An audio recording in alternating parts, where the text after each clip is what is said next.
Ladies and gentlemen, welcome back into the Korner Booth Podcast. I am your slightly less irritated host, Mr. Jared Klim. Had a wild and interesting sports weekend, and none of it involved the Final Four because honestly, this NCAA tournament kind of sucked. So, you know, shout out to the UFL for in Major League Baseball for making this weekend fun for me, though. I'll be boots on the ground tomorrow, actually at Yankee Stadium for Diamondbacks and Yankees. Get to see Corbin Burns pitch in his debut. It should be fun. Shout out to former member of the show, Big Dom, for volunteering to, danger the waters with me of trying to get into the Bronx at 4 o'clock in the afternoon on a Tuesday. So that's going to be a good time. Other than that, shout out to everyone except for the defending champ Birmingham Stallions for winning on my picks. Birmingham, you suck. I don't know if it's like a Kelsey curse now that every team he likes has to start sucking eventually, but no, it's okay. We love our boy Kels, but his Birmingham Stallions kind of pooped the bed a little bit. So we're going to talk to UFL. Obviously, so the Final Four is now set, the most boring Final Four possible, and of course, we've got some NFL draft rankings. We've even got possible Aaron Rodgers news. I don't know. It's going to be a good show. But joining me now, my co-host and former tolerator of Aaron Rodgers is Shenanigans, Matt Ordazzo. It's always just it's interesting to see it unfold now that you are just a spectator in it, like I've mentioned before. But we all know he's going to go to the Steelers. We just don't know when. I don't know what the holdup is. I don't know what the tactic is. But no, I'm doing good. I'm doing good, just like my Yankees and like my Defenders. The only thing I can really say in regards to Kelsey being the Stallions guy is he probably just picked the wrong team. So you should be a Defenders fan. It wasn't pretty, but the defense that area. He is from that area, so I mean. He is from the Birmingham area, or at least close to it. Well, I mean, listen, I am from the New York, New Jersey. Well, I am in the tri-state, and I did not want to be a New York Guardians fan, even when they were a team. They don't exist, so we had to pick a team that existed. Oh, I wasn't gonna. I picked Battlehawks because my buddy lives like 40 minutes from their stadium. I was a Guardians fan for 2 weeks. I couldn't do it. I lived through the whole Jets quarterback dramas, and I just couldn't do Matt McGloin. So I was happy to just drop them. That beer snake is elite. It's better than having Alex Magoo, apparently. Oh my gosh, yeah. Looking like Mr. Magoo out there. Couldn't hit the broadside of a barn. How about the mic'd up? Like I was trying to figure out what I was trying to say. How like the coaches and the players are all mic'd up, and you could just hear the coach just being like, "What are we doing? I just burnt a timeout in the third quarter of a close game." And it's like, "What are we doing? We got the play, right? Yeah. All right, well, why aren't you calling it?" Matt Corral is going to be starting next week. I guarantee it. Give my boy his shine, baby. Come on. All right. It's going to be Golden Corral season down there soon. Amen. All right. Also joining us is, I don't know how to put this. This poor bastard had to watch Kellen Mond look even worse than Alex Magoo. Damn, the Renegades put boot to ass on what was it? Saturday night. Yeah, Saturday night. Ladies and gentlemen. Hi, Nate. Hi. No longer a promise fan. Nah, man, I can't do it. Well, I'm not gonna be a fan of another team that had quarterback issues. Okay, no. I think you spelled the Bahamas. Good. They don't deserve to have their name spelled anyways. I don't give two. Hey, join me on Team Battle. Join me, Kevin, and half the crew on the Battlehawks. We're fun. Nah, I'm going to the team that they just got beat by, Arlington. They got nice uniforms. That's fine. Nate, I respect it. As a fellow, you know what? We got our butt kicked. I'm switching sides. Exactly. New York fan, as a fellow New York fan who also has a lot of quarterback issues, stem a little longer than your franchises, but I understand. I completely understand. My quarterback didn't have a great performance really either, but the defense is stacked. Why didn't DeAndre Baker look like this in the NFL? I don't know. He's too busy robbing barbecues. My quarterback was so bad we signed his replacement mid-game. Yo, that was crazy. They did. They signed a quarterback in the middle of that game. Yep. And our backup wasn't even on the field or on the sidelines either. So, nope, I'm not doing this again. No, I cannot do it. Nate's got PTSD from Dan Jones. No, I can't do it. Thank gosh I didn't become a Brahmas fan, because to have your starter just crap the bed, the backup's not even there. You sign somebody mid-game, that just screams Jets. Thank God. And the guy we signed is from like Western, some random college. I never. It was something like it was like Michigan Northwestern. It was something like that. It was some like it wasn't Northwestern, but it was like some. Yeah. By the way, I was texting our boy Zach Kyleman, shout out UFL podcast. They're dropping an episode I think today. I was texting him while his Michigan Panthers almost lost to the Memphis Showboats, and then they had that nice pick six from Puka's brother to seal it. And I am laughing. I texted my brother, that got too close, and he goes, "The amount of F-bombs I've let off in the last hour is unheard of for me." Or it was something in that text message. His tweets, honestly, were better about it. He had already calmed down, but it was like the most clutch pick six of all time. Well, I said on the show, I was like, either Memphis is, or no. My dad was asking me about the games because he likes the UFL. Obviously, we're Battlehawks household here. And he asked me, he goes, so everything going according to plan with this game? And I'm like, kinda. I mean, like, Memphis, usually when a team loses their head coach, either the next game they play out of their damn minds and suck the rest of the year, or play horrible and play okay the rest of the year. There's no else in between. So I was like, you know what? I was going to bank on the Renegades having a veteran quarterback in Perez. No, sorry, not the Renegades. The Panthers having a lot of continuity in their offense and on defense, and you saw it when they played. They look great. And that's the same reason why I picked against the Brahmas, as you put them. Because Luis Perez is a veteran quarterback. He is good, very good. They have a decent offense. They have a great defense. Yeah, I mean, the only thing I will say, the only team that just disappointed I just don't understand how it happened was, when we had Kelsey, or we had Zach on, and Zach talked about Alex Magoo. And he said, like, hey, listen, this guy, former MVP candidate, Offensive Player of the Year nominee, like this guy's the real deal. I don't know what happened. And so I guess we'll go through the six-pack standings. I believe I'm in first place or tied for first, Mr. Matt. Yeah, because I got the track this time. You and I both went 3-1. Let me pull up the notes quick. I believe I did text them to Nate just to confirm, but I got... All right, you've got Hawks 1. You picked the Brahmas, right? No, I picked the Renegades. Okay, then I had the Brahmas. Ooh. Whoa. All right, so you had the Hawks, you had the Renegades, and I believe you had the Panthers, correct? Yep. The only team I lost on was the damn horses. Damn ponies. Yep. So you went 3-1 on the week. I had Battlehawks, Brahmas, which did not go well for me. Mm-hmm. And then I had Panthers in DC. So I went 3-1 as well. Hope I can never get ahead of Matt ever. We're all 3-1. Yay. Are we doing like upsets and stuff, or are we just picking? No, we're just picking straight. There's two. Two. That makes it easier. Yeah. Wait, Nate, you went 3-1 as well? Who'd you take? Yes. I copied whatever Matt did. Oh, he literally did the same exact thing as me. So we're all 3-1 because we both won on the DC game and you lost on the. I'm so mad about that game. I texted Zach. Maybe this is what jinxed me. I literally said, dude, I have one more leg in this parlay. It was a $3 buy-in, $20 payout for all three money lines. I should have taken spreads. And Zach goes, hey, at least you're still winning some money. I jinxed myself. When those goobers could not, and Mr. Magoo, that's what I'm going to call their quarterback from now on. Don't know who he is. Go look up. He's an old cartoon. Guy can't see. That's the joke. His eye, he just literally has a little like cartoon slits, like he's squinting the entire time. And if no, Nate, it's not one of those jokes. I was waiting for it.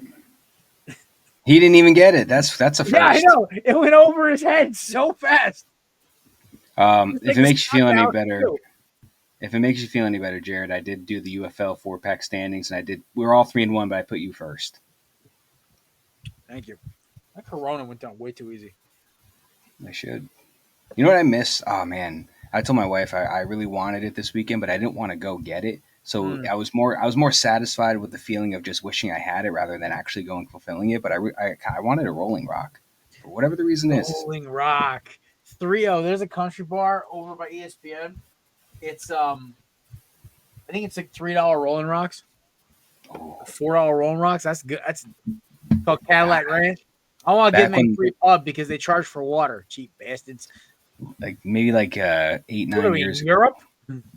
8, 9 years ago when the Jets were cool, but they still suck. They had $5 Rolling Rocks at the stadium. So I think it was like a draft day night thing. Oh my God. I was slamming those things. Man, Rolling have you Rock gone to the stadium yet this year or no?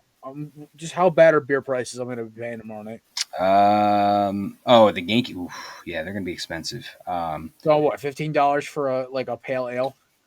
Yeah, I would plan for at least like 12. I would plan for at least $13 for a Hey, beer. listen, I paid $19 for an IPA at the link. I was like, this is You're robbery. if you get it, don't I would just say don't get a tall boy unless it just makes sense because they're probably like 20, $25. Okay. Where should I go get food tomorrow when we're there? Because I guarantee me and Dom are not going to be prepared enough to eat beforehand. I got to see so if you want like a good, just like kind of like they call it like a meatloaf type sandwich, but it's not. It's LaBelle's. It's LaBelle's Okay. butcher shop. I don't know where exactly. I know it's in the hundreds. I just don't know where exactly. I'm right field second deck. Okay, so you might have to just go down one section, but LaBelle's has really good food. They've got a blue Hawaiian grill everywhere. They got Benihanas. They got Hawaiian Benihanas. grill. Ooh, that might be it. I mean, They got Dom, Benihanas. They got tiramisu dessert in a mini helmet. I'm okay without that. I'm not a big tiramisu guy. My sister makes a mean tiramisu though. All right. Looking up Final stuff. note is obviously Battlehawks and Renegades look like the two best teams in the league right now. They put belt to ass. We sure did. They out here looking like the Eagles, baby. Just We beating sure them up. did. Dude, the worst part about it was I was out and I was bar hopping on Saturday, and so on every bar I would see if they put the game on. The problem was at one time I was there, it was on, but I had to watch the UConn women beat the snot out of Oklahoma. Which I said to the bartender, I'm like, listen, I get it, we're in Connecticut, but like, first of all, you got Florida versus Texas Tech on one. And then the second thing is you also have a good UFL game on the other because what's the score? I'm like 24-0. And he goes, sure, I'm not changing. I'm like, okay. It's the local biker bar around the corner from house. Matt knows exactly which bar I'm talking about. Mm-hmm. Anyway, it was just funny having to check it on my phone on the YouTube TV app because ESPN Score Center, you cannot click on the games for the UFL. You have to use their app or their website or YouTube TV to watch it, which is very funny. But very impressed with the Renegades and the Battlehawks so far. That XFL division is going to be brutal. So, Nate, good thing you got out of the basement while you could, brother, because your team might go 0-10. Yeah, thank you, Jesus. Oh man, Nolan. Actually, Henderson no, I think you'll 18. know. You'll win one game. When you beat the Roughnecks. There's no we. They look There's good. no we. They can rot. There's no we. Okay, no sir. He's like, I am now a Luis Perez fan. That guy should actually probably have some sort of an NFL contract by now. Yes, sir. Yeah, the problem is like every year there's like 5 quarterbacks that thinking they can get them for cheaper because they're thinking veteran minimums. I'm not sure, but hey, listen, he's going to get one this year probably. Some team's going to pick him up at training camp. Yeah, maybe the Giants. The problem is I did not see enough. The thing is, and I want to preface this very quickly, and I want to make sure we're actually on Instagram for this. I am sloppy. I'm not going to be as sloppy as I was last week. One thing I want to preface with evaluating talent from the UFL to the NFL is I want to see if I'm going to evaluate a player, I want to see them do something on tape that they can replicate to the next level. So if I'm watching my quarterback just run around and get extra yardage extending plays, I'm not impressed. But if you are dropping back and slicing a defense up like a butcher shop, yes, okay, now you have my attention. Like, what was it? PJ Walker? That was it, PJ Walker. When he won was the USFL or XFL MVP in Houston. Oh, Dynamos. Yeah, XFL MVP with the Houston Dynamos. Dude was slinging the rock everywhere. He was dropping bombs across the field, and it looked effortless, and it was like must-see TV. I did not see any of that from any of these quarterbacks this weekend, but obviously new offense first game of the preseason. The running backs look great. Kalen Balaj, whoo, my man was on fire. The two-headed monster up in St. Louis. Sailor, and I cannot remember the other guy's name right now, but I will pull it up right now. Both of them ran for over 100 yards. You got to throw some love. It's an interesting. So, by the way, Steelers, Jordan Teamu of Matt's Defenders. By the way, I love the little camo decals on y'all helmets, man. Yeah, that was cool. Yeah. Jarvion Howard. I'm sorry if I butchered that. And Jacob Sailors, both. Sailors was 2 yards short of 100. I'll give him the 100 at least in spirit. And then, of course, Kalen Balaj of Nate's Renegades. Yes, Nate, that NFL running back, former Kalen Balaj. Yes, also, sir. Here's how bad this was. The next closest rusher was Alex Mr. Magoo. He had 84 yards because that was the only offense he could contribute. Then it was another quarterback for the Houston Roughnecks because they couldn't run the football besides the quarterback. Then Manny Wilkins who, by the way, played great. I want Max Duggan to get a shot, but Manny Wilkins looked good. I was like, you know what? I'm not even mad. He didn't have any. He didn't have a touchdown or anything, but he had a 77.3% completion percentage. He did, and he played the entire game, so he threw 20-something passes. I will say this: the Renegades and the Battlehawks, it looked effortless. It looked so quick and clean and easy. There was no confusion. I was just like, okay, we're gonna kick. The thing is, Houston triple covered Hakeem Butler the entire night. Their best offensive player. They still put up 30. I'm with it. Okay. Moving on from XFL. Obviously, UFL. My apologies. Over the weekend, we had our Sweet 16 games and our Final Four games. Maddie, I think we both shot like 7 of 8, didn't we? I think my one miss was Duke, and then your one miss was because we basically mostly put chalk. So yeah, you did Bama, Gators, Arizona, Arkansas. Arkansas is the one I think we lost because they lost to Texas Tech, right? Or is that like a week ago? Michigan State, Tennessee, Michigan, and Houston. I had Bama, Gators, Duke, Arkansas, Ole Miss, Tennessee, Michigan, Houston. Yeah, you missed on Ole Miss. I missed on Ole Miss and Arkansas. Yeah. So yeah, now the final teams are Florida and Auburn and Houston and Duke. So let's be honest, Duke, national title. Houston was the worst team in the Final Four. But Florida versus Auburn. We'll talk about Thursday. I'm going to see if we can pull Subi out of whatever prison he's in. Just kidding. He's not in prison. He's just married and has a kid. Just joking. Don't want anybody get offended or people get upset. Where's Subi? Is he okay? No, he's fine. But there it is. And to be dead honest with you guys, the NCAA tournament started off so fun, and then within a weekend became so bleh to me. And then, because there's no number 1 seed losing, there's no number 2 seed losing except for St. John's. The one number 2 seed, everyone wanted to win. This is why I was kind of like, you know what? All right, whatever. I don't care. And the fact that I keep seeing more and more people say, "Oh, NIL is ruining college basketball." Like, it ain't helping. It's helping college football. It ain't helping college basketball, though. Any thoughts on this week's Elite Eight and Sweet 16 games in the Final Four? No, nothing. I mean, I agree with everything you're pretty much saying. Like, it started off really exciting. Obviously, like I even though I had UConn going far just because I'm a UConn fan, like I knew that it wasn't going to last too long. I thought them being tied at half, them having the lead with the last minute or two left, I thought there was a chance that they could have pushed forward, but they didn't. And then St. John's was a big one. I thought was going to at least get to that, the Final Four. I really thought they could have gone that far. And to see those two teams just get knocked out early, and then your UNC got knocked out early, and it was just after that it was, you watch it every now and then, but it just wasn't exciting after that. But I mean, this is going to be a good Final Four. You got number 1 seeds all around. I like Florida. I like Duke. That's my prediction. It's going to be Florida. Yeah, Duke. I think Florida versus Duke. I think Auburn is kind of like that. Auburn and Houston are kind of like, yeah, we made it. Florida and Duke are like, okay. Yeah, don't get comfortable. Yeah. Bracket wise, Jared, you're in 22nd in the Belly Up group. Matt, you're 27th.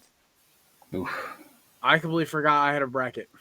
You have an 87% completion accuracy on yours, Jared, and Matt, you're 85%. Don't ask me about mine. We're all good. Okay. I basically punted on the tournament the second North Carolina was out. the second Duke advanced, North Carolina was out, and then I didn't see any upsets the following day. I was like, you know what? I'm good. Baseball was Thursday. I was like, I'm good.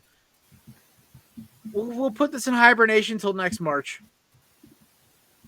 Also, I'm going all in the UFL this year. I watched all 4 games for at least a half hour each game, and then watched the highlights to make sure I didn't miss anything. Because obviously, who has the time to watch every season? It's not like the NFL where they're all at a 8-game schedule, and they're all at times you can sit at the bar and watch.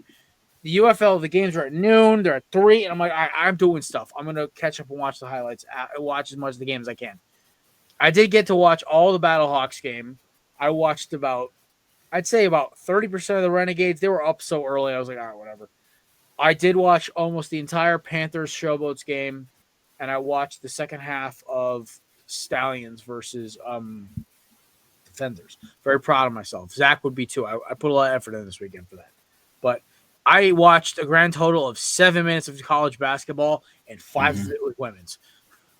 Yeah, my time was all fixated on the UFL. I was actually really excited for that weekend. But it was nice to be able to watch your baseball team put up like 12 runs in 4 innings, and then all of a sudden you just switched, losing my mind, and then you just cut the game off and you put UFL on because there's no need to finish it. Oh, you're talking about your team. I think you're talking about my team. Oh, you're talking in the third person, or second person. I don't even know.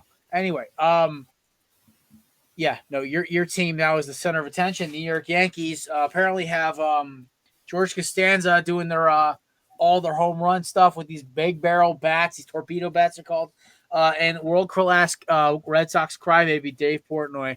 I love Dave as a businessman and as a leader of Barstool, but his takes on the Red Sox are always.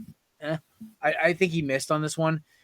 Listen, do I think the whole thing with the independent research to get it made?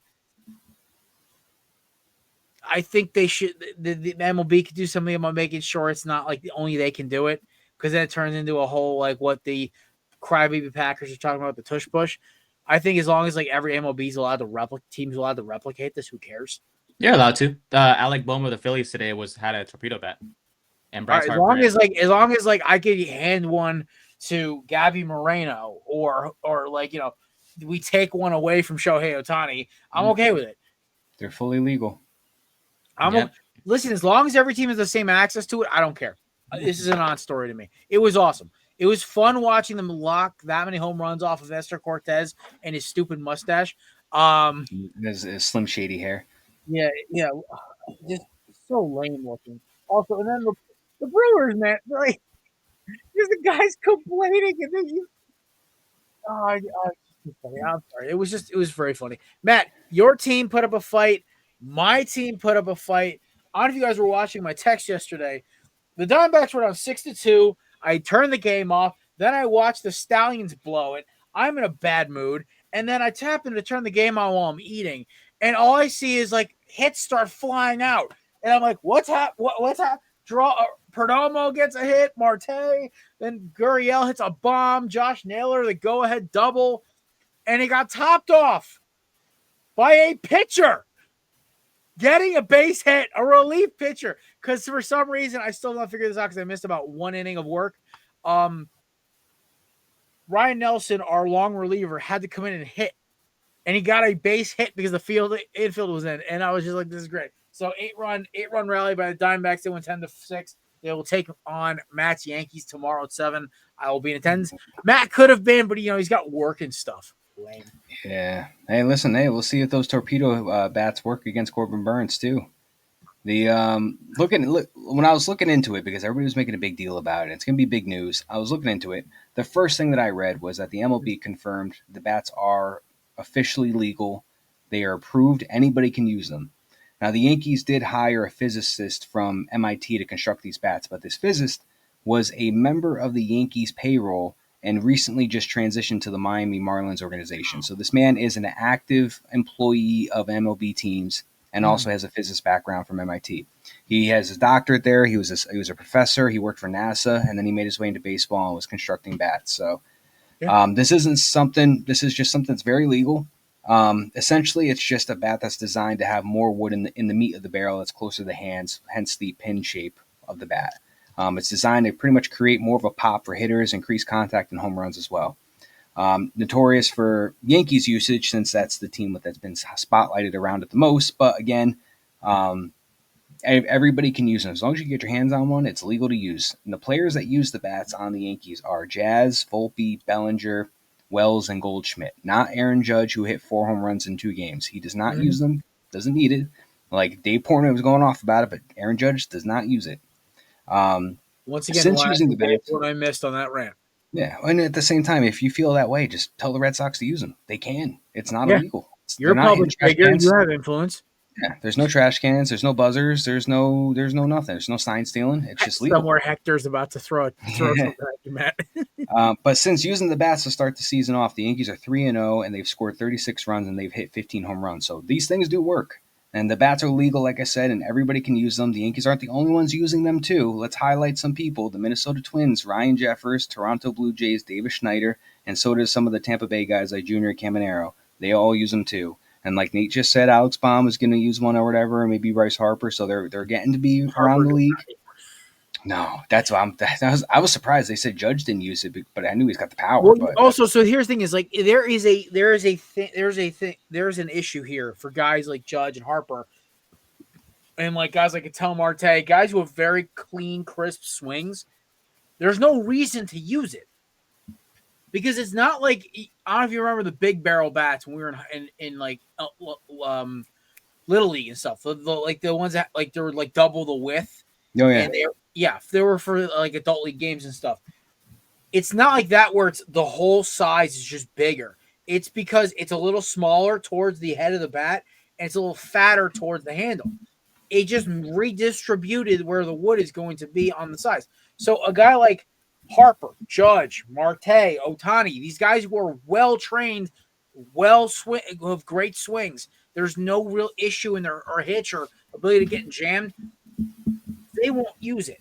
But a guy like Jazz Chisholm, who can get a little sloppy in his mechanics, Anthony Volpe, who's notorious for getting jammed a lot, it makes sense. Goldie, the only way to beat him when he was in Arizona was to jam him inside. I think it's a great idea. So, and plus Goldie being a little older now, the pop may not be completely he can't really get the bat head around. If you have great bat speed, you don't have to worry about getting jammed. Yeah, that is one of the things I learned since I was a little kid. I had a hitting coach tell me this. If you have a fast bat, you will never get jammed. Yeah. You may throw it down the third baseline, but you'll never get jammed. So, and it's great that you mentioned those players because Goldie, Wells, and Bellinger all have 1 home run. Volpe has 2, and Jazz has 3 with those torpedo bats. So yeah, they work and they're good for the sport. I think this is something that could really just bring. I'm talking about like viewership wise, Oh, listen, I love it. I'm just saying, y'all also playing the Brewers, so. No, this is my last point. Was Trevor McGill on the Brewers was one of the pitchers that voiced his outspoken displeasure with the bats. But again, they're confirmed to be legal by the MLB. So if you got an issue with them, why don't you go get some for yourself and let the Brewers hit them? By the way, you're upset that we put all those runs on you with torpedo bats. You just gave up 10 runs to the Kansas City Royals, who don't use torpedo bats. They played today. That was what I was hearing on the radio, was that they gave up 10 runs to the Kansas City Royals and they don't use torpedo bats. So I think the issue is pitching. Poor Vince. Poor Vince. I was gonna say, I think the Brewers might be bad. Oh man. Yeah, this isn't directed towards Vince. It's directed towards Trevor McGill. Hey, Devers could use one. 0 for 19 and 15 strikeouts. Oh, yeah. No. Me and Kev's friend group, obviously former co-host Pat. There are a lot of them are Red Sox fans. They're all from Mass. And I am just laughing because I saw Devers and one of our buddies, a Mets fan, joins. He goes, dude, what is up with Devers? I'm like, dude needs to just like, I don't know, man. Because like maybe it's like the lack of focusing on fielding has made him overthink hitting. I'm not sure. The problem is Devers wasn't even a good third baseman. He was average. Bregman, Gold Glove. Yeah, So you would think it's genius to take the guy that's a better, offensive player than he is defensive, make him DH and have the better defensive guy play third. But I don't know. We could be. I'm put it out there. If he continues, I mean, it's only 3 games, but if he continues to struggle pretty bad, I could see this being a trade. Trade. Well, hey, listen, we'll give you some prospects. Send them to Arizona. It'll be a DH for us. You see what I did there? DH. See, I could use a third baseman, but they're not We gonna. got They're gonna Gino. want the. Gino, I think he's tied with Judge for the lead in home runs right now. Yeah, send him to Sacramento, Let's go, baby. We could use one. dude. They're fun. I also love how they only called the Athletics this year. There's no team, there's no town associated with them. Yeah. Hey, the field, I was playing on MLB The Show 25. The field stinks. Ooh, I know. cheap bastards. The What field stinks. What are we gonna do if the Athletics don't get officially approved for that Vegas? Because I guess they were saying that it's not like set in stone or whatever. Yeah, it's always, I think, Nashville Athletics? No, I'm going back to the Phillies if that's the case. No, I'm good. God, they gotta stay. Nashville is awesome. They gotta stay somewhere. They gotta stay in California. You can't. Oh no, they do. Well, go back to Oakland, boys. Well, technically, the Philadelphia Athletics. That's where they originally started off as. So it's not a history lesson, boss. Apparently, if I curl my mustache enough, it looks like I was old enough for that time period. Could you imagine if they became the third LA team? I would. I can't Los Angeles Athletics. Technically, LA only has one team because Anaheim doesn't count. No, I know that's just so stupid. Can they go back to being the California Angels? Maybe they'll start winning games again. Was it the Los Angeles of Anaheim Angels? Yeah, it's the stupidest thing on the planet. The Los Angeles Angels of Anaheim. Yeah, that's disgusting. They decided to take something that wasn't broke and they decided to make it worse. Awful. Terrible. No wonder games are so cheap. Nate, how far are you from LA? 5 hours. You just gave the little. I thought you were gonna say like 2.5. You're like, oh, 5. Whew. All right, so you got like a hour and a half plane ride. Yeah, a little bit. If I was that desperate, but if they moved there, I don't know. I don't think I could do it. Man, it sucks, man. Like I miss going to the Coliseum. It was so nice there, going to the games, seeing all the people. I was there on opening day when they beat Ohtani in 23. Nice. Good times. Hey, listen. Wait, Nate, how'd you guys do this week? I didn't even check you guys. We went 2-2. Hey, listen, so did we, baby. We're back. That's what I'm talking about, baby. Springs was great. Sebi was great. Beto was great. Pitching, except for Merrill Kelly was terrible. Hey, at least Montgomery's not pitching for y'all. He's got a little Tommy John working right now. So. Except it wasn't even like a Deshaun Watson situation where we can kind of get out of paying him. No, we got to pay him his $28 million for him just to sit on the bench. Oh, speaking of NFL stuff, you heard about the tush push, right? Oh yeah, more traction. Yeah, I know you're pissed off a little bit. Yeah, it's okay. Listen, okay. What did I text you after Cal was up by 20-something points? F around and find out. But in acronym form. F around and find. I think you dropped the F bomb. I didn't. F around and find out. Dear NFL, why are you trying to piss off the team that just mollywopped your best teams? You're stupid. We'll take away the tush push. You want to try Saquon Barkley on the 1 yard line? Okay. He'll have 25 touchdowns. Oh, and if that's not up, they got AJ Dillon behind that offensive line. Oh, yeah, huh? I forgot. Oh, man. He's stupid. Y'all got some nice quads over there. I'm telling you. Goddamn right. Now they're looking into possibly having games played in the United Emirates. So you got to keep. No. You don't want to play over there. No, I don't want anything over there. You don't want Sean McDermott and the Bills going there. What? You don't want the Sean McDermott and the Bills going there. Bombs away! Nate, shut up. Sorry. No, like Josh Allen, like throwing bombs down the field. Yeah. Nice save. All right, moving on. All right. Yeah, I think it's time, fellas, we start talking about some draft stuff. What do you think? I'm ready. All right, Maddie, you're going to take lead on defensive tackles. Nice. Good thing it's the first 2 pages of the notes. I don't have to go too crazy. Half of my notes are written, half of them are electronic, so bear with me. Oh, everything's electronic for me. Who needs a pen and pencil? Or paper and pen? I'm old school. Don't make my old butt smack you. I spent like an hour at a boba place. All right. That sounds actually pretty soothing. That's Asian for you. Boba tea is really good, though. It is. You have a favorite one or no? All right. Which favorite? You have like cookies a favorite flavor? Oh, me. Oh, I like the cookies. Maybe in Connecticut. Yeah. Oh. I guess we do things differently. We don't have, I wouldn't say we don't have a high Asian population. We do. There's certain areas, but I don't know. Cookies and cream. I was at a poke place. That's like my favorite poke place in the world right now. Can't go I wrong don't with that. touch boba tea. That stuff scares me. Why? It's just the texture throws me off. Just Why get can't fruit tea. It's why I can't do hard-boiled eggs. Texture. It's 50-50 because you can take a sip of boba tea and you may get 1 or 2 bobas, or you might get like 40. Just start going crazy in the straw, and then you just gotta hope you don't die. I might have made a balls to someplace, but all those balls. Hey, stop it! We are a family-esque show. I can't wait till Thursday. I should make jokes on Thursday. Yes, you should. No, you're just MIA this Thursday. It's okay though. I know it sucks. I always work on that day. You know, you can always change your schedule. Nah, they won't. That's fine. I'm asking for like PTO on this soon. But anyways, wait, what are you using PTO for? Korner Booth Podcast, bro. So you're working, yeah. You know what the problem is? Your boss knows we exist, so like, he'll understand. Yeah, like literally one time Chris goes, "Oh yeah, so I met the owner. He's heard of our podcast." I'm like, "Yeah, I met him." That's actually pretty cool.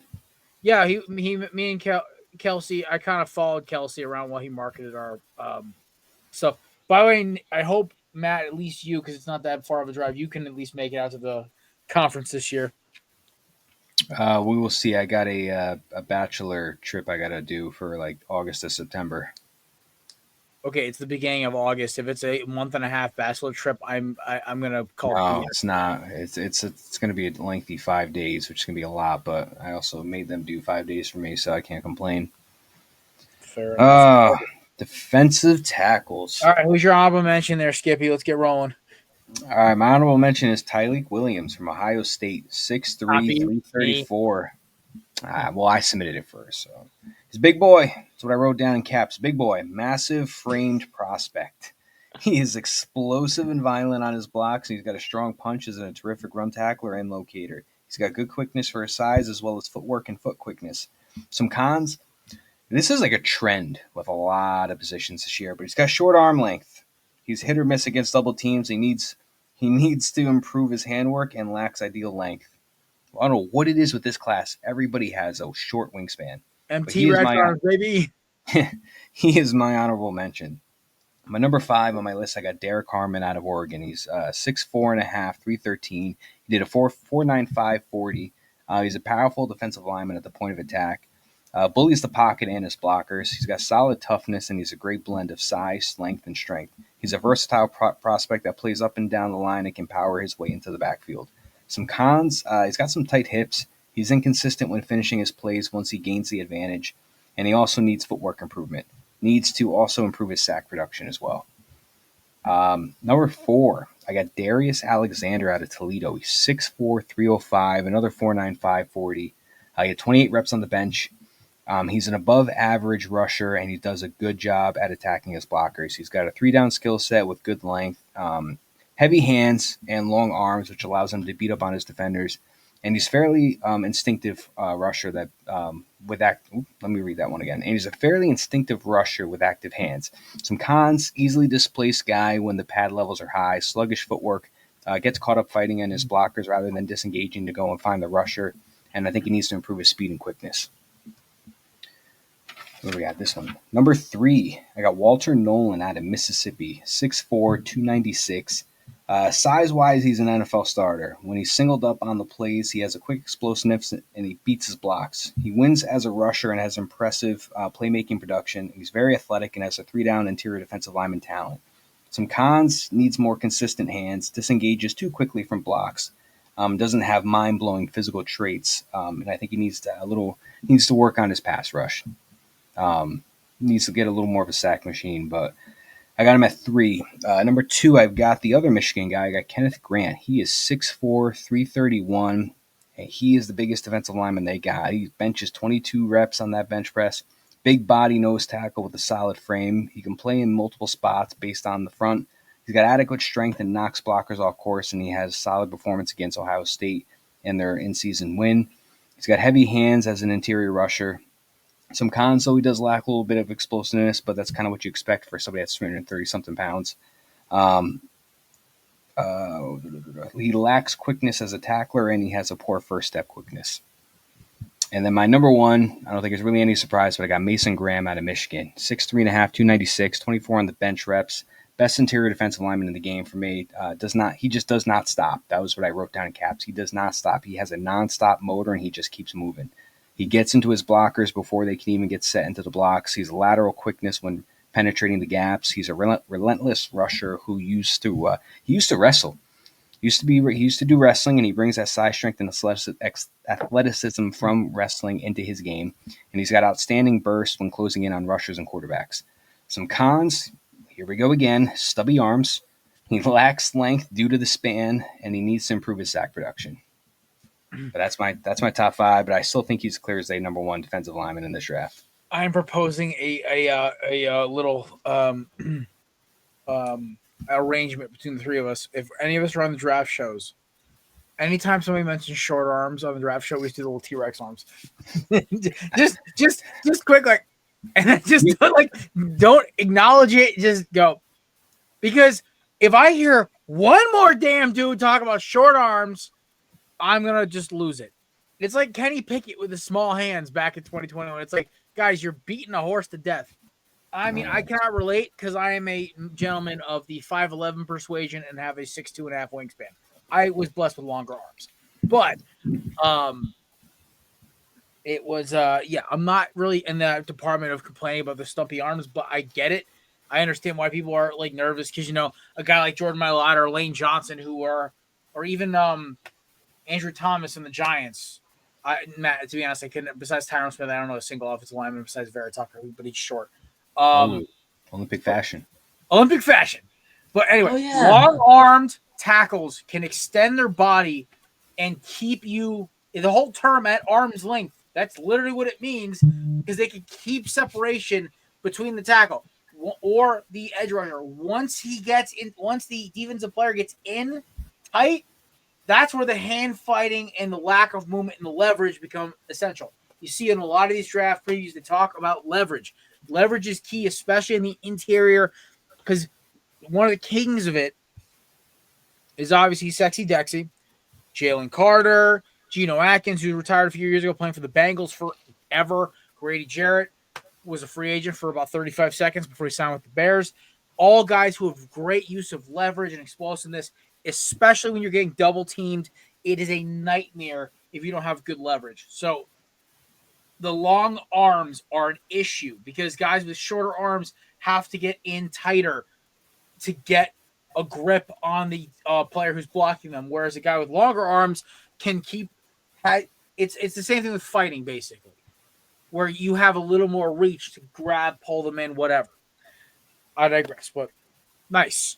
My honorable mention is what we just brought up before. Former tight end, former teammate, wrong T word, of everyone's favorite number 27 on the Philadelphia Eagles, Mr. Quinyon Mitchell. That's Darius Alexander. Like Matt said, a long-armed, explosive freak. I loved the fact that he had 6'4", 310 and had 10 that's an 87 tackles and 10 sacks as a senior. That's production, baby. I love to see that, man. They're saying Travis Jones out of UConn a few years ago was his comp. I think it's a little closer to maybe a bigger, less explosive Milton Williams. Kind of is what I look at him. Okay. Like where Milton Williams gets him in like explosiveness and speed off the ball, he gets him in like size. But moving on, we're going down the pipeline to South Carolina. I'm going with TJ Sanders. One of my favorite things about this kid, besides being part of one of the most talented defensive lines I watched all year, very violent hands. Off the snap is a mean dude. You watch the hand fighting, the initial pop, everything is beautiful. He is a guard and center's worst nightmare off the snap. Great leverage and flexibility. You see him keeping his pad level low, ability to beat double teams, combo blocks, all that stuff. One thing I did notice with a lot of tackles, Matt, I don't know if you saw this, and a lot of other people had them in their notes. I noticed this, how they're lined up. A lot of these guys can line up 0 through 5 technique. There's no issue. They can do nose, off guard, off tackle. It's honestly kind of impressive.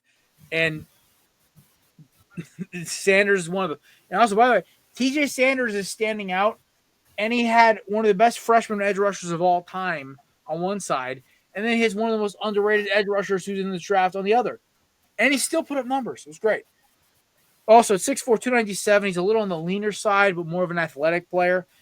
The explosive first step and short area quickness I love seeing in D tackles, especially ones. It kind of brings me back to the Jay Ratliff days back in Dallas. That's who these guys kind of remind me. They're a little more athlete, a little less plug the hole. The one thing this guy doesn't do well is he lacks ideal mass and pure power for where he plays, and his conditioning can get a little jumpy. You see it in games in the fourth quarter. You see him start to stand up more. The hand fighting gets a little slower, stuff like that.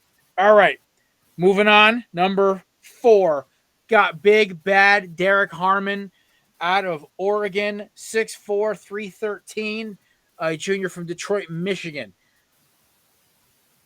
I'm a fan of his, one, because anytime I see an Oregon defensive tackle, I automatically go to Eric Armstead or DeForest Buck. Listen, they have a good track record of sending these guys out. Once again, hand fighting. It's a big key, especially for apparently as a draft class with shorter arms. Hand fighting and leverage are one thing. Again, it's the first thing listed on a lot of different websites that I saw. And when I saw it on tape, dude engages quickly and he's moving efficiently. There's not a lot of wasted movement there. A lot of power coming off the ball. Spatial awareness. And I keep mentioning this. And so for people at home who don't understand, for a defensive tackle to have spatial awareness is great. One, when you're running a field and you get pole blocked by the opposing guard and you get your backside, your side knocked in the next week by a pulling 330-pound guard, it's good to know, hey, listen, I got through here too fast. Blowing up screen passes, understanding blocking schemes, all comes down to football IQ, which is a word that's tossed around very willy-nilly, but is a very real thing to have. His bull rush is amazing. I wrote it in 3 damn capital letters and can blow up the pocket. I'm not a fan, though. His tackling technique's a little sloppy. I think he relies a little bit too much on his strength, and that, especially in the pros, try tackling Saquon Barkley in the open field with one arm. It's not going to end well. Or even Breece Hall, Derrick Henry. I can go down the list. I'm not making it all about the Eagles. Can be very overly aggressive pursuing, which could really kill, especially against a lot of teams who like to run re-option, counters, zone reads, whatever. And his motor can be inconsistent. But that one was kind of like, I kind of wrote with a little asterisk because it's hard to tell that on tape. So Derek Harmon. We're going down to my favorite prospect in the draft, man. That's big man Kenny Grant. Oh, my Lord. When I see a man of this size who is that versatile, and now I can switch to my written notes, ran a sub 540 at his size. Whoo! That's 6'4", 331, junior. I wrote absolute freak. Really good at using his hands in passing lanes. For those who don't know what that means, J.J. Swat. J.J. Watt was one of the best players in the league for swatting that past the line of scrimmage. Jalen Carter is another one. He averages about 3 or 4 a year at minimum. Very similar with Kenneth Grant. Very active, sticking his hands up, knocking down passing lanes. You don't understand how much that can save a defense when a wide open touchdown or a 40-yard throw gets knocked down at the line of scrimmage because the defensive tackle tipped it with his fingers. Super athletic pass rush moves to the point where it's almost like, dude, come on, you're 330 pounds. You can't have everything. My favorite part about Kenneth Grant, not 1, not 2, but 3 years of good production in terms of tackles, sacks, tackles for loss. A lot of this draft class, it's on potential. Grant has the numbers to back up. That's what I love about him. Now, cons. You notice this is where I switched over to my phone because I was rushing. his pad level on the snap goes like this. Where most guys progressively kind of attack. I'm not doing an Elon Musk, relax.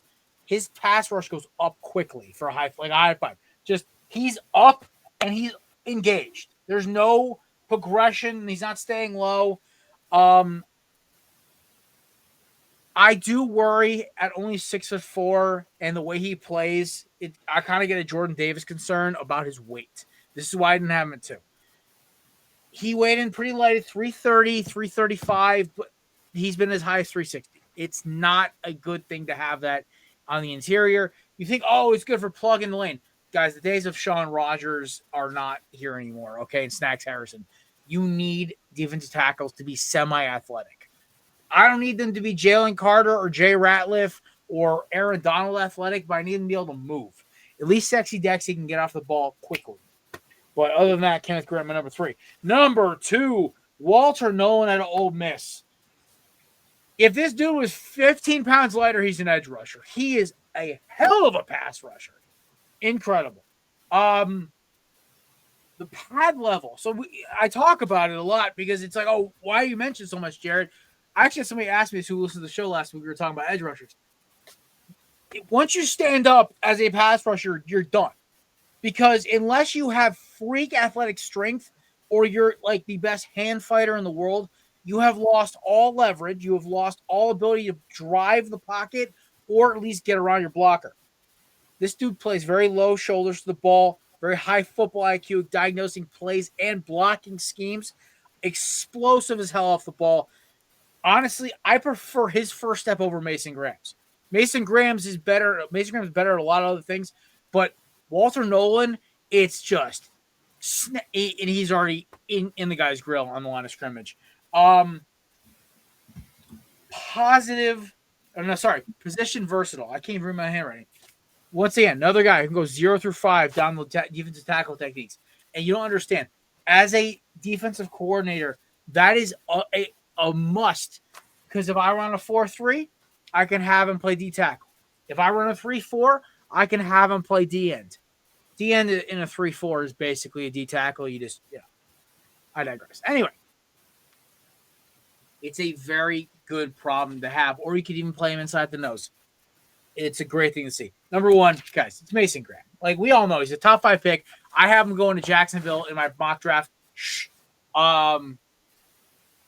Explosive, agile.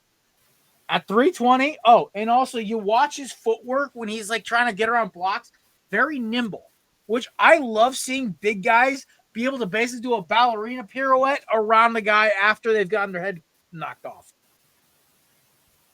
Incredible hand fighting. These guys are engaging, their hands are all knocked up, and all you see is Mason Graham slap chopping his way, getting off guys, breaking blocks up. It's great to see. Once again, another versatile guy can go 0 through 5. You notice how all the versatile guys were my top 3. The guy, except for Kenneth Grant. Kenneth Grant was just because I love a big man who can run. One thing that really stood out to me is Mason Graham got double teamed a lot last year. Has some of the best double team leverage I've ever seen and the ability to get through double team blocks and make plays or mess the play up. It was very commendable. A couple things. Obviously, talk about short arms. Matt already said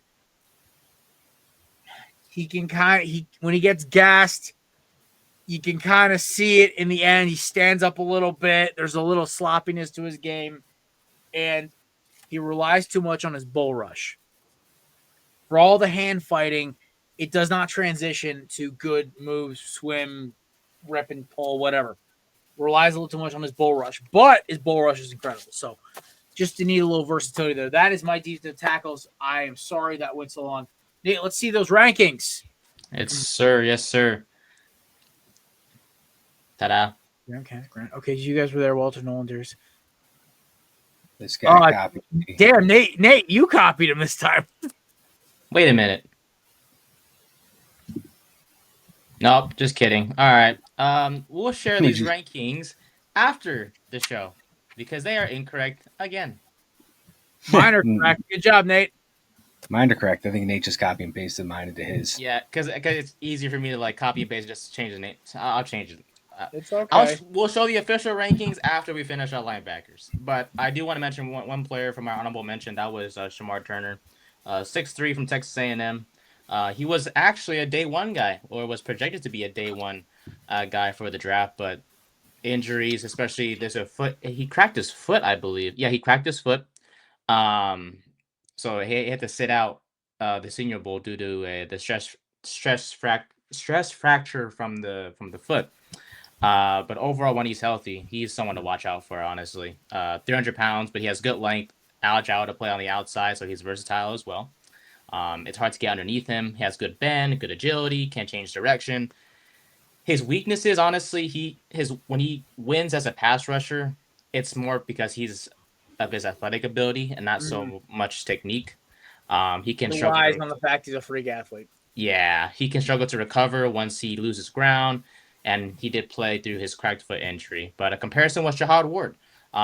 Ward, as we all know, to this day, is a kind of a depth piece at this point in time in the NFL, but Turner can be much better because his size, athleticism, and versatility gives him value and upside, but he just needs to have more consistency with his leverage and have a more refined pass rushing plan, and he can be a 3-down player in this league. But I do apologize for the mistake on the graphic, because I know darn well I did not copy Matt for sure. That would have.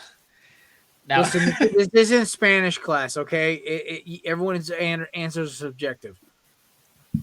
Yeah, true. But yeah, all right. Yeah, fix it. We're going to linebackers. Listen, we saw in the Super Bowl, elite linebacker play can change the defense. Just ask the Philadelphia Eagles. So, my honorable mention at the University of Ole Miss, going with Chris Paul Jr., no relation.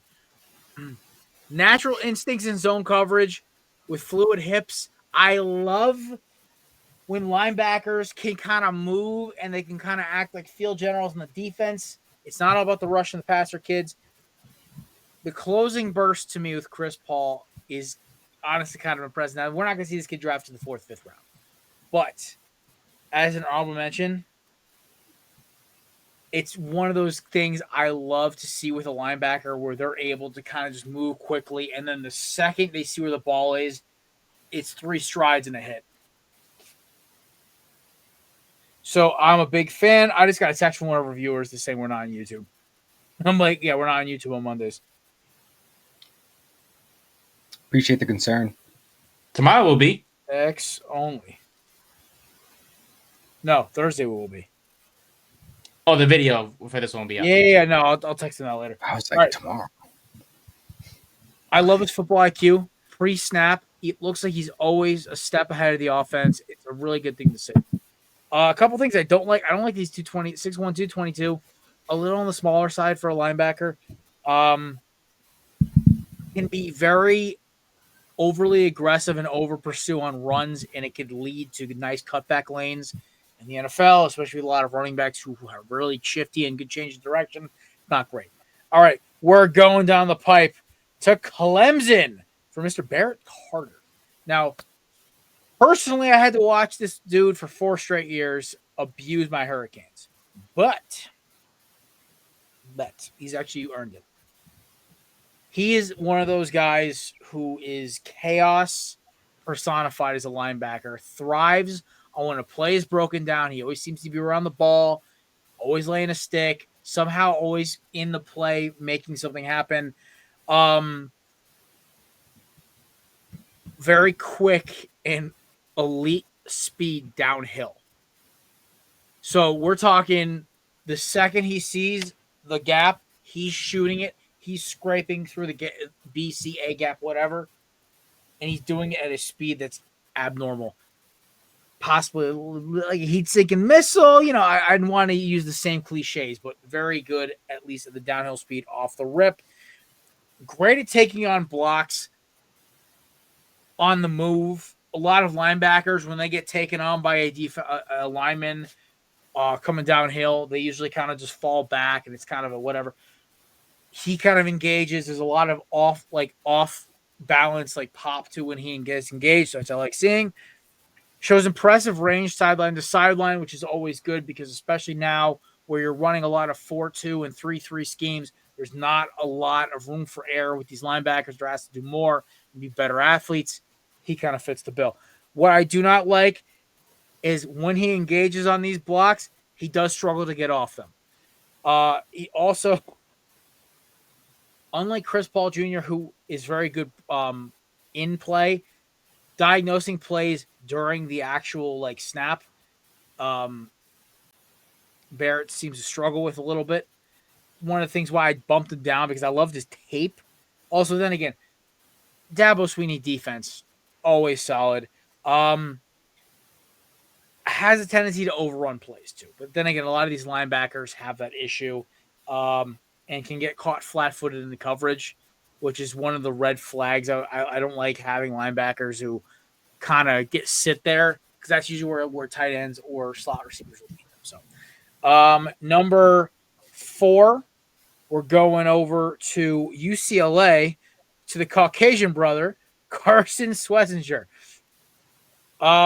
Besides having some great hair and a great last name, 6'2", 242, great linebacker. Great size. Ran a 4.7 at the combine. Not bad. I don't like when guys use the term high motor. PFF, I think it was Draft Buzz and Draft Network all used high motor in their description of him. I prefer it as does not stop until the whistle's blown. And sideline to sideline always is aggressive. I like seeing guys who literally are a nightmare until the whistle's over. Great linebacker instincts, can attack downhill. I'm a fan of how he attacks the run. I see him more as a box linebacker. I don't really see him much in coverage. Good blitzer and a good football IQ, which is one thing I loved. Once again, like I said, he's a little on the slender side. Even at 242, he looks a little lean. Not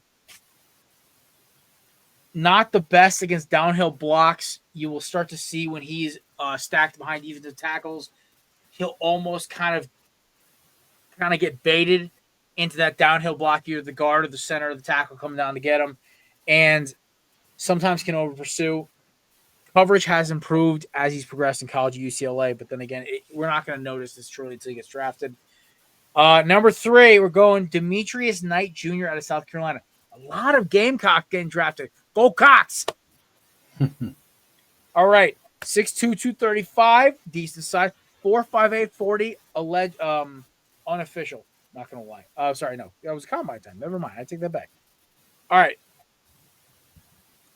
I wrote it down as combine, and then I went to check the site on my phone to make sure it was combine time. It is. All right.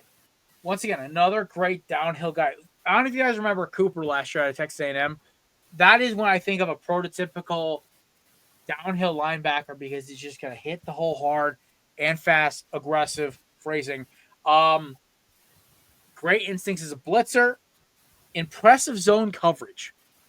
I like linebackers. So, especially in a league now where you have so many freak athletes and there's no huddle offenses, it's great to see when a linebacker who it can play all 3 downs. And in this case, I like how Knight can basically stay on the field and be an impressive zone blitzer, can kind of adjust to it, kind of similar to how a guy like Zach Bond can be elite enough in coverage. I think man coverage with the linebackers just kind of turned into a fool's errand. Things I do not like. Lateral agility and change of direction. It seems like he always needs an extra step to take a step that a guy would take 2. He'd need 3. Can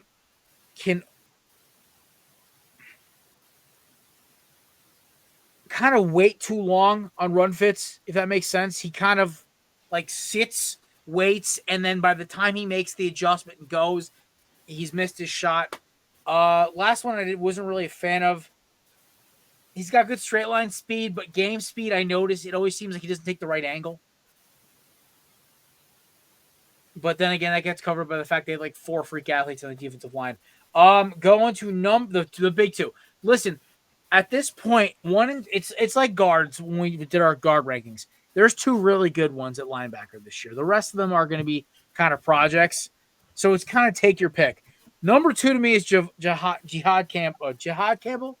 I almost said Jihad. No. Jahad Campbell out of Alabama, 4.5 240 at 6'3", 235. That's a unit running that fast. His tape against LSU is sensational. That game shows off how much explosive this kid had. The coverage instincts are incredible too. The only reason I did not rank him higher is I think Walker did more for his defense than Campbell had to do for Alabama's. Because Alabama's defense was atrocious regardless of what Campbell did. But Georgia's defense was elite, and Walker was probably the main reason for it, or one of the main reasons for it. One hell of a sledgehammer for a tackler. Always seems to be that guy laying down a serious tackle every time. There's not really much of a worry in his technique. At 244, his closing speed is insane. I see him catch guys who we've broken down in this draft that are running sub 4.4s, and he's getting them from behind. It's honestly pretty impressive. His timing as a blitzer is pretty cool. It's hard to explain. I guess the best way to put it is it always seems like sometimes blitzers can either be too much around the line of scrimmage or wait too long and get sucked up by a running back or a free guard, whatever. It always seems like he always is at the right spot when the time is blitz, which is very helpful with teams who run zone blitz schemes, sort of like the old Dick LeBeau Steelers, stuff like that. It's the best way to break it down. Things I do not like, really overly aggressive. There's not a lot of patience in his game. It's a lot of snap, go, hit. Like it's very attack. Hand usage is not great. Can be susceptible to double team, stack blocks, a lot of combos. And the last but not least, his zone coverage, he gets very loose. So when you have his zone coverage, say you're like playing like deep, like the up corner. I'm sorry, deep corner. He doesn't understand where his point of like pivot is, where he has to cover. Sometimes he can kind of get sucked in. He doesn't stay true to his zone, allows for gaps in coverage. It's one issue I don't like. Number one, like I said before, Jaylon Walker out of University of Georgia. Once again, another freak athlete at 6'1", 243. He's a little on the shorter side, but he's a little just as explosive. His zone coverage is honestly kind of masterclass for a linebacker. His ability to match coverage patterns is honestly pretty cool. One of his best games was actually against Texas, and Quinn Ewers the first game back in October. You want to watch a great film, watch Walker there. Quick first step, especially when he's coming off the edge. He has the versatility to play both edge and obviously coverage linebacker. Can disrupt blocks, blowing up plays. Allows versatility. Now, this was the big one to me. If I can have you play outside linebacker in a 4-3 or a 3-4 and just be able to move you around, or even inside linebacker in a 3-4, I will take you any day. That's a Swiss Army knife. I love versatility, especially in today's defense. Guys like Zach, honestly, his pro comp to me was Zach Bond. That's who this kid's pro comp to me was. So, also, 4.5 flat 40 time at 240. That's impressive. Things I do not like that much. Still developing his instincts off ball. I think he relies on his athleticism too much when he's sitting back there. He gets a little happy feet. When he's on the edge, it seems like he's in a more natural state. Shows a lot of rawness, and kind of can sometimes rely on the fact that he's a better athlete than the guy he's covering. And, of course, last but not least, likes to over-pursue. I swear to God, this is in every single – I only write it in my notes because it's something to take note of, but every single person said Walker can over-pursue a little bit. I watched on tape. You can see him kind of get over. Now, his athleticism does allow him to cut back and make the tackle, but he does sometimes over-pursue it. So there is my list there. I am sorry, Matt. I've been rolling for the past 30 minutes. The floor is yours. I was like, looking, I was like, wait, is this still going? I felt like it was 30 minutes. All right. My honorable mention. No, I appreciate it. It was very good to listen to. Very informative. My honorable mention, I have Jack Kaiser out of Notre Dame. He's 6'2", 231. He's a sixth-year senior and will be a 25-year-old rookie. Man's experienced. He is a disciplined linebacker who recognizes combo blocks well, and he rarely allows broken tackles once he gets his hands on his target. He's an instinctive in zone and man coverage as well. An abundance of special teams experience, but some things that I'm not crazy about. He's got below average athletic ability and explosiveness. Short wingspan, another one, and he could also raise some tackling issues, and he lacks desired speed and range. Number 5, I got Carson Schwechensinger out of UCLA. I think I got that one. 6'2", 242, yes. Schwessinger. There we go. He's got the 20 reps on the bench. I think you said he had a 4.7 40. He went from walk-on to All-American at UCLA. He's got an impressive understanding of blocking schemes and run plays. He's got solid play recognition, and he's a solid athlete in coverage. Sound tackler, deciphers play action passes fast, and he's just a tremendous linebacker with play instincts. Also a big value to a team special teams unit, but some small cons. He's got some trouble shaking off attackers. He's got average speed despite quickness, and he lacks ideal size. A little undersized. Next one at number 4, I got CPJ, Chris Paul Jr. out of Mississippi, 6'1", 222, 4'6", 340. He's got improved play recognition as his college career has progressed. He's a solid tackler and passing play blitzer. He's a patient linebacker who can diagnose run plays and finish run tackles. He's not a big prospect, but he's not afraid to do the dirty work. Some cons, he does lack ideal linebacker size for the position. He's got average speed and man coverage, and he needs to improve on his running back and tight end coverage as well. When you were talking about him being a little undersized, my first thought was this could be Darren Lee 2.0. Oh, I said Al Ogletree. Yeah, well, I remember just Darren Lee was just a first-round pick by us, and he wasn't this small weight-wise, but he was more of a hybrid-sized linebacker that didn't pan out in the long run for us. Number 3, Demetrius Knight Jr. out of South Carolina. 6'2", 235, 4'5", 40, 22 reps on the bench. He's a linebacker that's got great size and a broad frame. He's got good play pace and can dissect plays at an adequate rate. He's a very athletic prospect that runs through blocks and is solid in zone coverage. Some cons, he is weak in man coverage. He's got below average burst, average speed, and he's an average blitzer. But I got him at my number 3 slot over some of the other guys I mentioned. Number 2, I got Jaylon Walker out of Georgia. 6'1", 243. He's viewed as a potential hybrid prospect with snaps at both linebacker and edge. So he's going to be versatile right there. He's viewed highly as a leader on the defensive side of the ball. He's solid against the run. He can redirect on blitz packages and attack his blocks. He's got adequate efficiency and instincts as a linebacker. Some cons, I think he's got a little bit of below average speed at the edge position if he's used there. He can be manhandled by blockers bigger than him, and he needs some improvement with instincts or play recognition. And I think he needs a stronger initial burst on plays. But my number 1 linebacker I have on my list would be Jihad Campbell out of Alabama. 4'5", 240, 6'3", 235. He's an adequate linebacker in coverage and a solid blitzer, especially on third downs. He's got size, weight, and muscle and speed.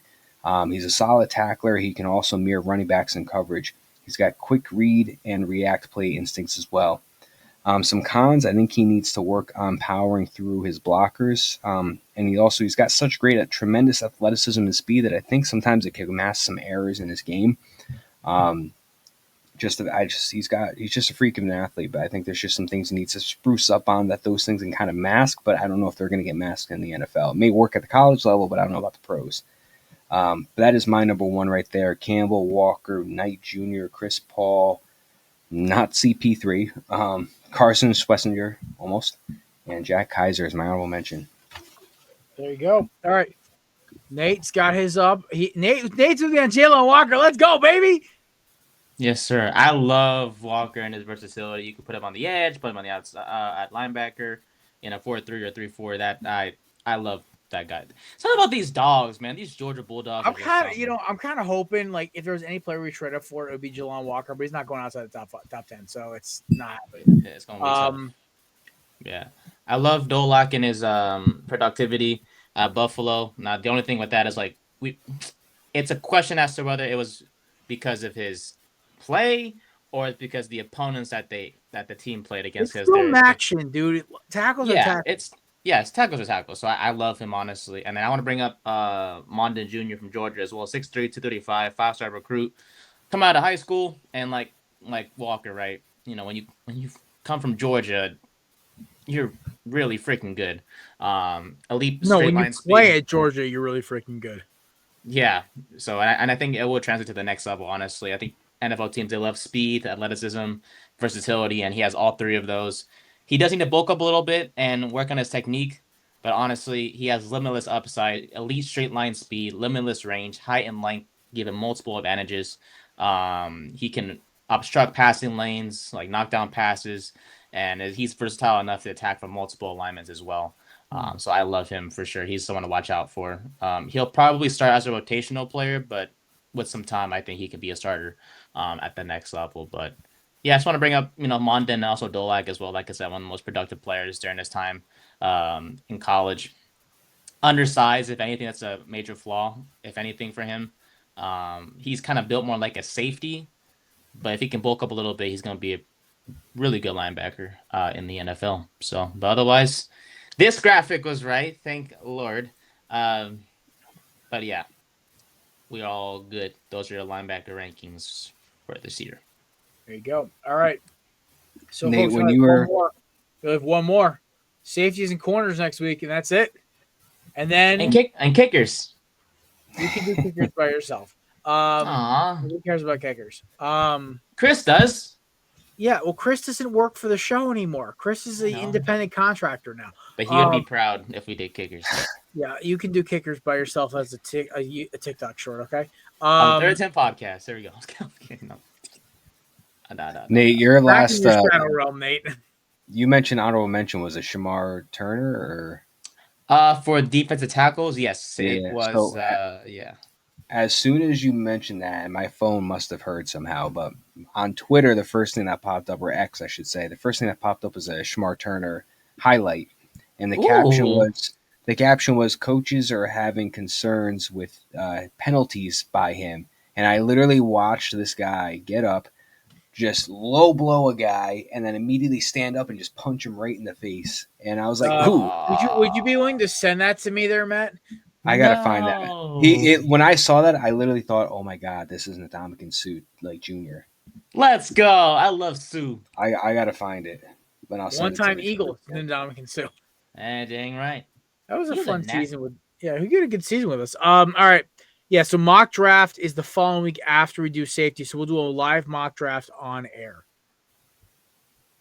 Ooh, I love that one. Oh, I heard you guys talk about me last month. I think it was last Thursday when you talked about mock drafts, and you said how I was gonna find out a way to get the Giants to get Hunter and Shadur or whatever.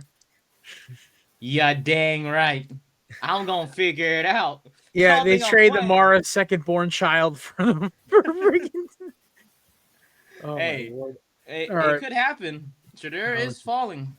All right. He honestly, I could have told you that, but whatever. Ladies and gentlemen, we're back Thursday. We have a fun bracket we're going to do. So on Thursday's show, with whoever guest we have, we're now going to talk Final Four. There was a graphic released over the weekend of the best playoffs.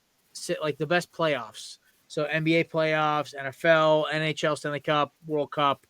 WNBA was somehow a 5th seed. Even though I can't tell you the last time I even saw a WNBA playoff game was televised. That didn't have Caitlin Clark in it. I'm just being real. Listen, it's good. It's good. They play good quality basketball. It just does not get ratings. It's just the truth. But I will say this: we're going to do our own rankings, 1 through 8. I'm going to say right now, number 1 seeds NFL playoffs. If you don't like that, you can go jump in a lake somewhere. I don't care. Also, we're like reseeding it, basically. Oh, I'm totally. I've spoken. Captain Jared's taking control of the helm on this one. Oh boy. My bias will be written all over it. All right, but we're gonna do that on Thursday. We also will probably talk Final Four. We'll do another 4-pack UFL edition. It's gonna be a good time. So, ladies and gentlemen, hope you have a great night. Be sure to check out. Keep an eye on Twitter and Instagram. from the corner booth because me and Dom will be boots on the ground for Yankees Diamondbacks tomorrow. Should be a good time. Other than that, we'll see y'all Thursday. Episode should be live up on YouTube tomorrow. And you can find this obviously tonight on iTunes podcasts and Spotify. So peace. Shout out to our sponsors, Canadips, Righteous Felon, and of course SeatGeek, the best ticketing app on the planet where I got my tickets for Yankees Diamondbacks. So peace.